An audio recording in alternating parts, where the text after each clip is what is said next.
This cute little critter is a rock hyrax, better known as a Dassie. And while it might look like a cross between a rat and a rabbit, it is neither. Incredibly, and despite the enormous difference in size, a Dassie's closest relative is actually the African elephant. Helen Payne is a zoologist and an expert on these delightful creatures. You can look at the teeth of the Dassie and the teeth of an elephant, and they have similar cone structures, which no other mammals have. Scientists believe the elephant and the Dassie have the same evolutionary descendants, not only because of their teeth, but because they have similar looking feet. Both are padded, with stumpy toes and hoof-like nails.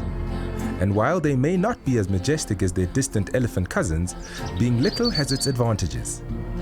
The Dassie has become an expert in urban living, squeezing into all kinds of small city spaces.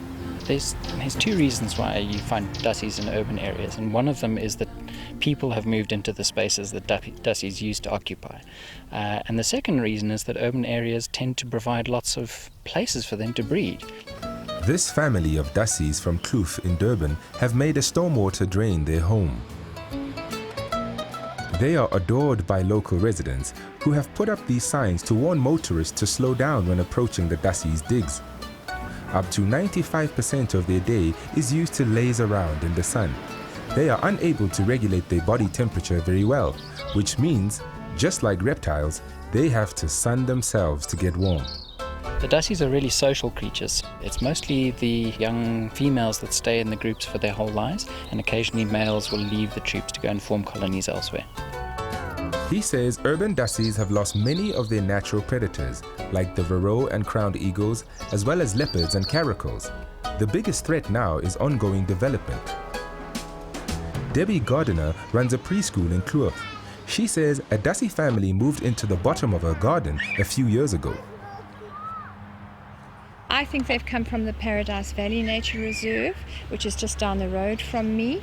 They are building an eco-estate there, and with all the cars, the vehicles, the building, the comings, the going, people there the whole time, I think that this has disturbed their natural environment and habitat, and they've moved across here and made their home in my garden.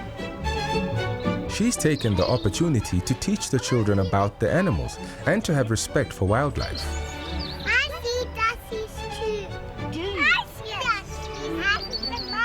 The Dassies have got fairly tame, and the children know this because they will come quite close, but I do let them know that they're not allowed to touch or try and catch them or run after them. The rock hyrax is found across Africa and the Middle East and prefers rocky areas. Although Dassies have these tiny little stumpy legs, they're designed to be very nimble on rocks, which makes them perfect for moving into heavily treed areas in cities, for example, which is why they often set up colonies in trees with lots of vines in them. Which is why many colonies are found in riverine forests in the hills around Durban. Warren Friedman lives in Westville. He says his garden is close to 100% indigenous and believes this is why 2 Dassie families have set up home there. Their whole life we spent here. All the drama that they have occurs in our garden, and it's wonderful to have. Dassies are very particular about where they defecate and will set up a latrine in an area, away from where they live. If they do happen to make a mess on the veranda, which is one of their favourite latrines, it's just a matter of a hose pipe, and it washes it away. It goes into the garden as fertilizer. Daily life for the Dassies in Warren's garden means getting on with a peculiar extended family of vervet monkeys. They're aggressive when they're defending the colony from a predator, but to most mammals they're pretty inoffensive. The monkeys and Dassies regularly raid Warren's organic compost heap. I have a philosophy that if the garden isn't being eaten, there's something wrong. They primarily eat grass and forage herbs, whatever they can find within a short distance of the colony. Mostly leaves, sometimes fruits, seeds, whatever they can get hold of, and occasionally insects to supplement their diet.